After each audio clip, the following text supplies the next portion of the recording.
Hey, so just got back from watching a documentary. It was a Sundance film in 2026 this year. It's called The Lake, and it's about the Great Salt Lake and the imminent collapse that is coming to the lake. Um, the biggest issue at the moment is that it's drying out, and the lake bed has a whole lot of nasty stuff in it that you really don't want to be breathing. It is causing dust storms in the valley here. We have uh, usually maybe one a year. We've already had three this year that they consider to be incidents. There are several chemical bad things, not chemicals, this is the wrong word, but there's selenium, magnesium, mercury, copper, and arsenic. Now, when it blows up into the air, we all see the dust storms coming through. We've seen them before. We know exactly. When that happens, the next day, well, it seems fine.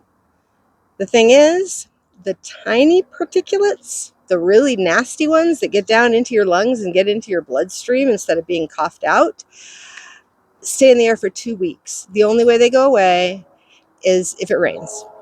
And you might notice now and then, if we've had one of those storms, after it rains, your car looks like it's got white chalk all over it. That's all that stuff that was still in the air that you just can't see. So for 2 whole weeks, you are breathing in all of those nasty things. It's the biggest reason is we're not sending enough water to the lake. There is no outlet from the Salt Lake. It's just all the water coming downstream from the Jordan River, and it used to be from the canyons as well, and up north. And we're taking it all now for farming. It's actually not for housing, although some of it is definitely.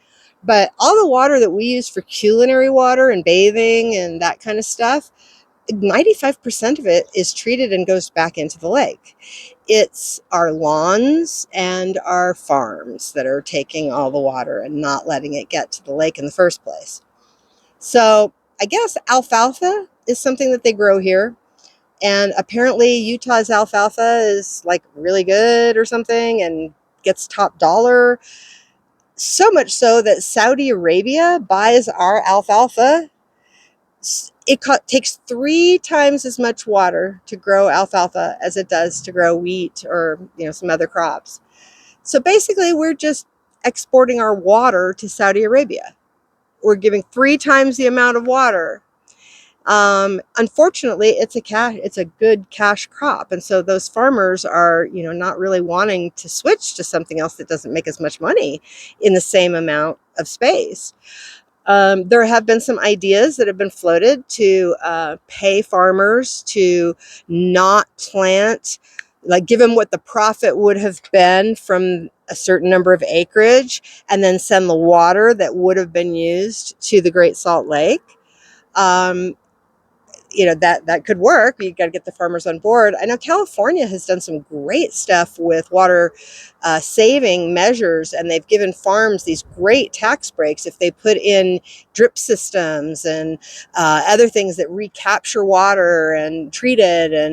And we could do those kinds of things here too, except it's probably woke, so they probably won't. Oh, conserving water is woke.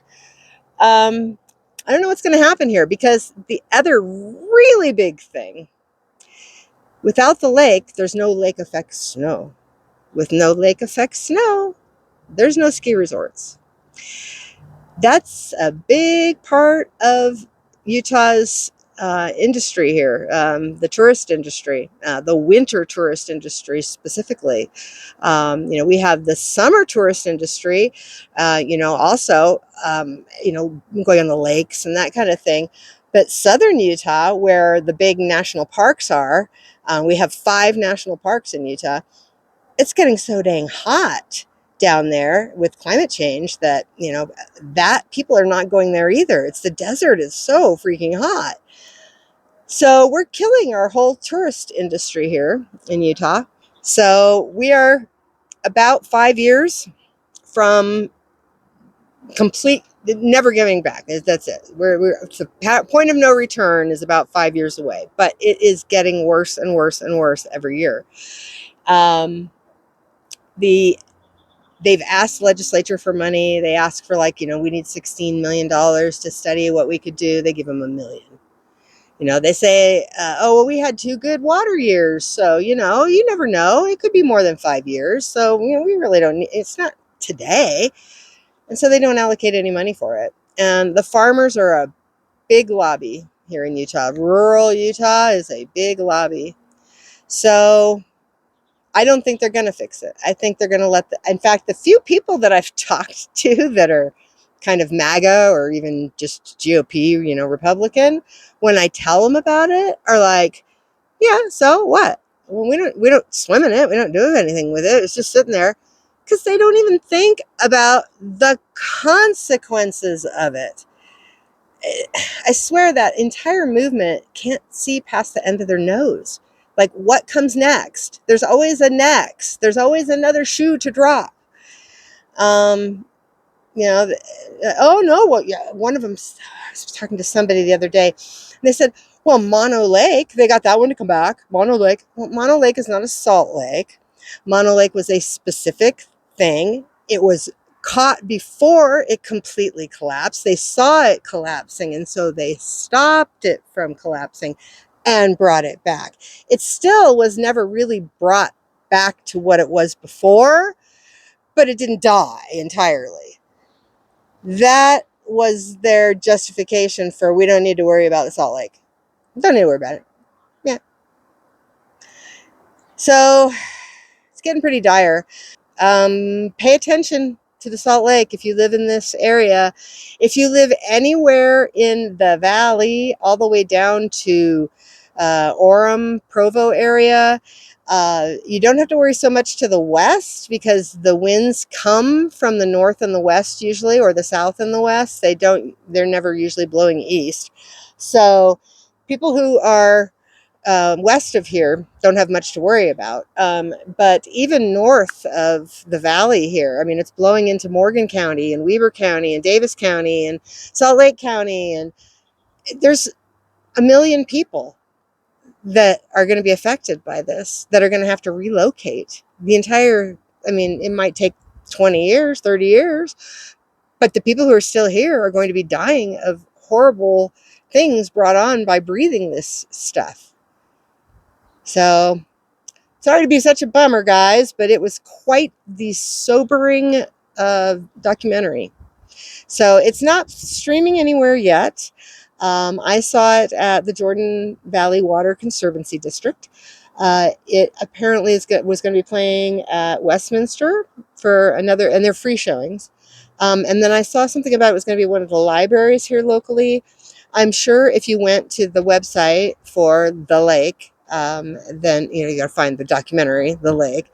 I'm sure they'd have a list of the showings of it.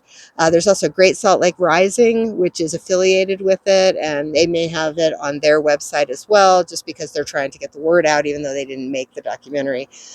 Yeah, this is dire, people. Anybody who lives in this area, this is dire. We need, if we don't fix it, we're not going to be able to fix it. And this beautiful place where we live will cease to exist for humans. I guess that stuff would kill animals too.